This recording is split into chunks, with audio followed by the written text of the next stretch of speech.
Today I visited a chocolate house. This brown house is very beautiful with a classic architectural room design. The building in which this brown house is made of wood and cat with polish is very elegant. The interior of the room and the lighting decorations are very interesting. Besides being able to enjoy the room comfortably, I also enjoyed a cup of chocolate coffee here. I enjoyed it with my beloved wife, and my crying daughter Fiona. This chocolate house is perfect for those who want to relax with family or with loved ones. As it was, the sky was cloudy when we arrived at the chocolate house. The drizzle began to fall lightly.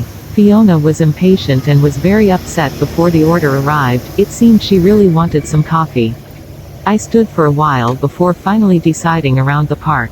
I handed Fiona to her mother and take a walk around the park to take pictures. I had planned well in advance to focus on taking some shots at this chocolate house for Cinnamon Cup Coffee community content. In the chocolate house there is a flower garden that can be used as a place for children to play. Decorative lights, swings and mural painting. All the designs and art found around the park are very nice and can spoil the eyes of visitors to feel at home and linger there.